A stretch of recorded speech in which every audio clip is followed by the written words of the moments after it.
Namah Shivaya. Hi friends, how are you?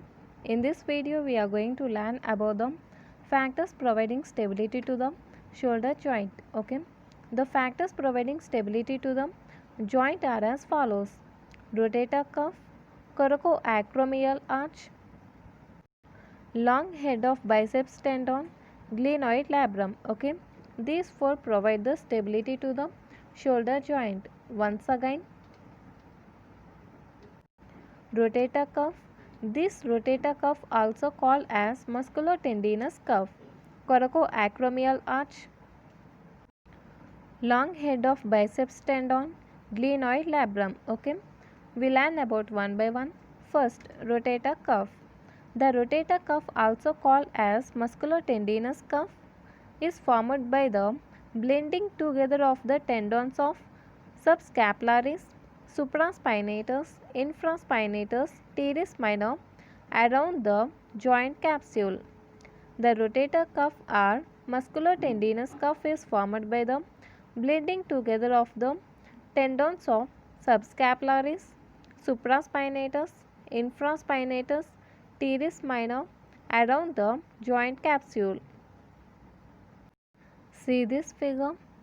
This is the rotator cuff.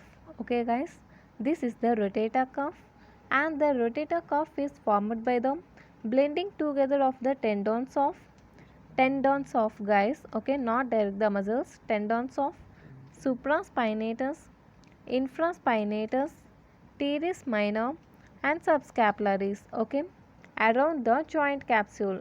Once again, the rotator cuff or musculotendinous cuff is formed by the blending together of the tendons of subscapularis, supraspinatus, infraspinatus and teres minor around the joint capsule.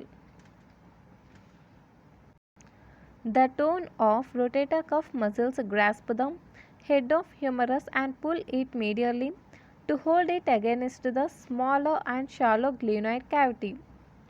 It also helps the head of humerus rotating against the glenoid fossa during joint movement, which is what the term rotator refers to. The tone of rotator cuff muscle grasp the head of humerus and pull it medially to hold it against the smaller and shallow glenoid cavity.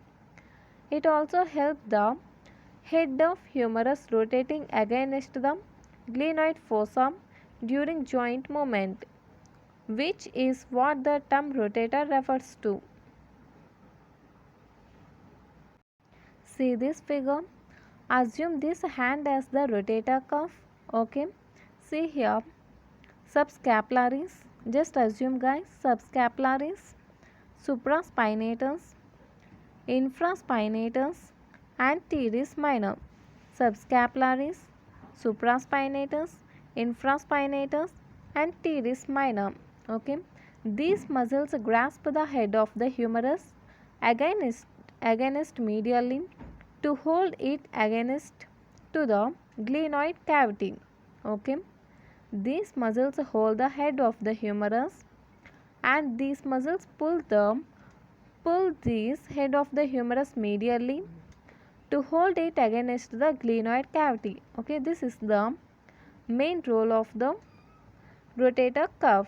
Okay, and this also helps during the joint motion.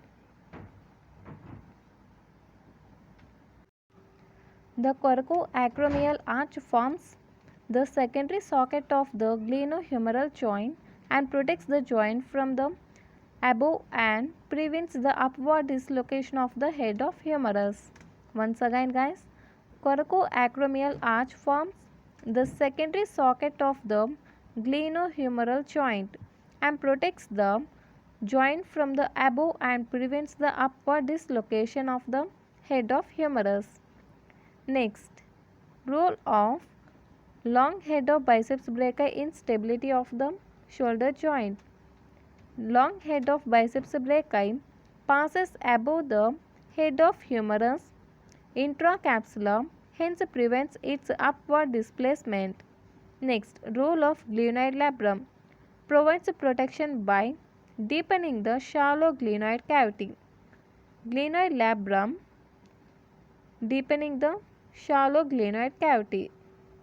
Thus, it gives the protection to the shoulder joint. Okay, guys, this is about the stability of the shoulder joint.